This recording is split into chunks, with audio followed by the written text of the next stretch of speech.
WhatsApp guys, আসসালামু আলাইকুম। সবাই কেমন আছো বলো এভরিওয়ান। আজকে চলে আসলাম আমাদের নানার বাড়ির দিক দিয়ে, অনেক ধানের জমি। তো আমার ভীষণ ভীষণ ভালো লাগতেছে, ভাবলাম তোমাদের সাথে ভিডিওটা একটু শেয়ার করি। তো যাই হোক বন্ধুরা, ভিডিওটা কেমন লাগলো সবাই একটু বলো। আমাদের দেশটা স্বপ্নপুরী, সাথী মোদের ফুলপুরি, ফুলপুরি লাল পুরি লীল পুরি, সবার সাথে ভাব করি, সবার সাথে ভাব করি। আমাদের দেশটা স্বপ্নপুরী। সত্যি স্বপ্নের মতো লাগে না? অনেক ভাল লাগতেছে আমার। তোমাদের কেমন লাগতেছে বন্ধুরা?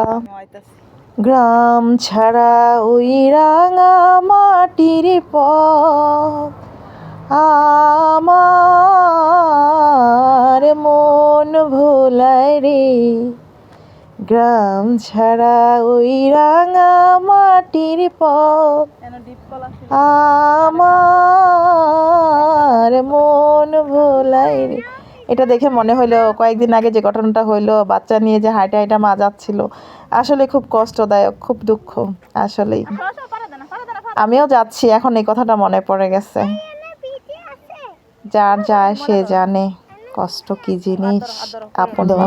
ধান্যে পুষ্পে ভরায় আমাদের বসুন্ধরা, তাহার মাঝে আছে দেশের সকল দেশের সেরা।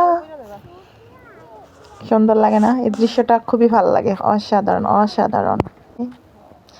আমার জন্মভূমি, তোমায় হৃদয় মাঝারে রাখবো, ছেড়ে দেব না। গাছটা অনেক সুন্দর না? অসাধারণ আসলেই। তো প্রকৃতির মাঝে আসলে আনন্দ, মাই গড, না আসলে বোঝাই যায় না।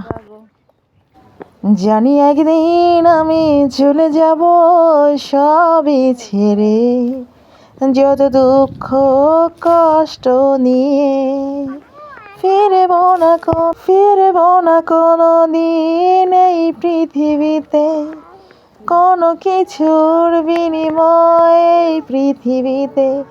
জানি একদিন আমি চলে যাব সবই। গ্রাম ছাড়া ওই মাটির পথ। এই গানটার কথা খুব মনে পড়তেছে, এটা খুব ভালো লাগে। এই যে ওখানে বক আছে অনেকগুলো, ওই যে ধান লাগাচ্ছে, আর আমার দুষ্টটা এত দুষ্ট করতেছে, ও মাই গড। তারপর ভিডিওটা অফ করে দিছি, মানে ও কেরাতে নাই বা নিজে ধান চাষ করবো। যাই হোক, ভিডিওটা ভালো লাইক, আমি সাবস্ক্রাইব করবো।